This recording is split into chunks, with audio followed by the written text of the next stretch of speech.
John, in the same vein that we're talking about exports, how are we going to address the exporting of consumer agricultural production?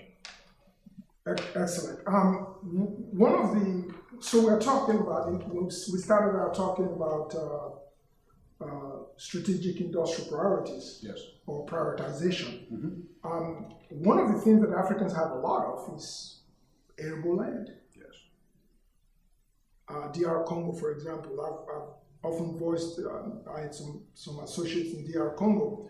One of the things that we were talking about in DR Congo is DR Congo should focus on producing consumer agricultural products. What I mean by consumer agricultural products, they are mundane things: potatoes, mm-hmm. carrots, mushrooms, things that Westerners consume in Europe, mm-hmm. okay, and export into European countries.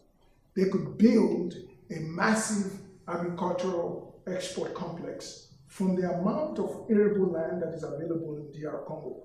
One of the world's largest rivers plies right through DR Congo, the Congo River, yes, with all its tributaries. So they have all the resources. How do they design that? Well, that's what brains have to come in. Most of the time, African leaders throw their hands up and say, we can't do anything because we don't have any money. I beg to differ. You're not doing anything because you have no plan. Because if you had plans, money would follow your plans. Mm-hmm. There is a need for sources of agricultural produce in European countries. And if a country in Africa, if African countries focused on, okay, let us make this an area of priority for our economies, they will go into that production and they will begin to meet a need. There's a growing need. Mm-hmm. It's not getting less, it's getting more. I'll use an example. South Korea, and I've used South Korea, but so is Taiwan. Let's go to Taiwan. Taiwan learned, because of their Taiwanese in diaspora, they learned that, you know what, there's a market for mushrooms mm-hmm. in the world. So what did they do? They decided, well, let's grow mushrooms to fill that need. And so they created not just mushrooms, but other products.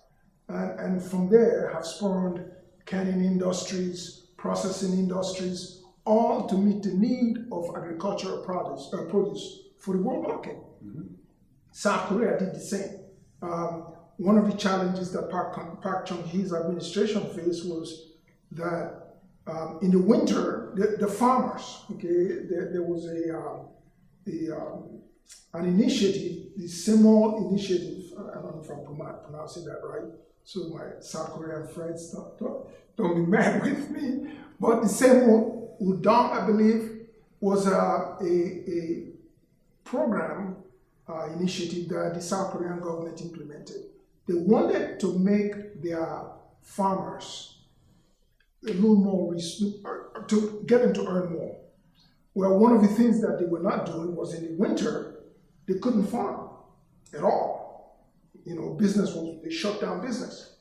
And so South Korea went to Japan because they realized and learned from Park Chung-hee, was trained in Japan, realized that the Japanese actually use greenhouses to produce produce in the winter.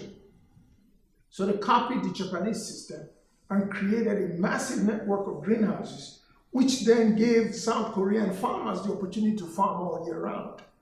And they farmed not just produce to be sold in South Korean markets, but produce to export as well. China is now a major exporter of consumer products. People don't know this, but a lot of the, I'll use an example.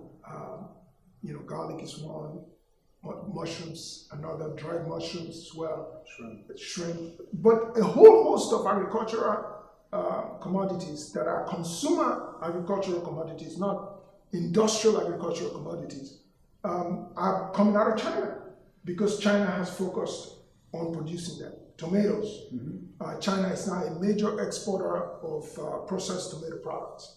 So this is a huge area of strength for African countries. And what is this book talking about?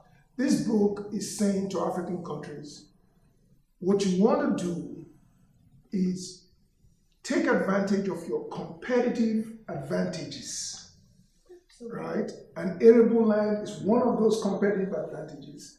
Labor is one of those competitive advantages. Take advantage of them and use them to compete for market share in the world.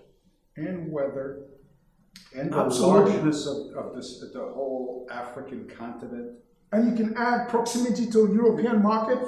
Proximity, Africa sits in a place. That's correct. The continent sits in a place where there's great proximity to America and to Europe. So there's no reason why it shouldn't be